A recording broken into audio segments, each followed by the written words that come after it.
গাধা কার শিকার? একদা এক জঙ্গলে বাস করত একটি গাধা।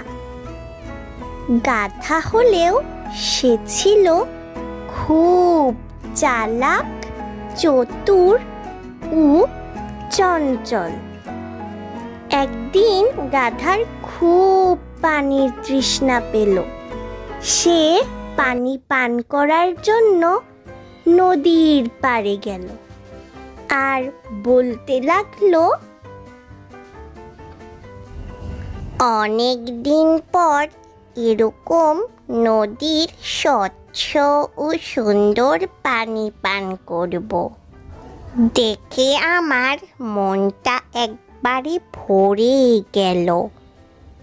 এবার কথা না বলে পানি পান করি, না হলে কোনো শিকারী এসে পড়বে।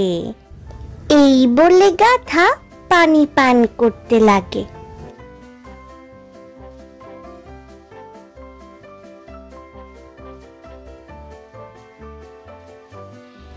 গাধা যখন পানি পান করছিল তখনই সেখানে একটি সিংহ ও একটি বাঘ চলে আসে। বাঘ ও সিংহ ছিল একে অপরের বন্ধু। আরে দেখো দেখো, এ তো দেখি এক জীবন্ত গাধা। কতদিন পরেই না এমন জলজ্যান্ত শিকার সামনে পেয়েছি। আজ তো এ আমার রাতের খাবার হবে। একে তো আমিই খাবো। এ কি বলিস? আমি হলাম এ বনের রাজা। আমি খাবো এই শিকার। এই শিকারে তোর কোনো অধিকার নেই। এই শিকার আমি খাবো। বনের রাজা হয়েছ তো কি হয়েছে? শক্তির রাজা কে তা দেখতে হবে না? এছাড়া এ নাদুস নুদুস শিকারকে তো আমিই দেখেছি আগে। তাহলে তো এটা আমারই। এটা কিভাবে তোমার হবে? তোর এত বড় সাহস!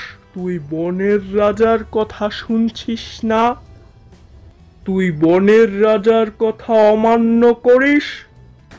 সিংহ ও বাঘ যখন ঝগড়ায় ব্যস্ত ছিল তখন এই সুযোগকে কাজে লাগিয়ে গাধা সেখান থেকে পালিয়ে গেল। বন্ধুরা, আমরা এই গল্প থেকে শিখতে পারলাম যে নিজেদের মধ্যে কখনো ঝগড়া করতে নেই।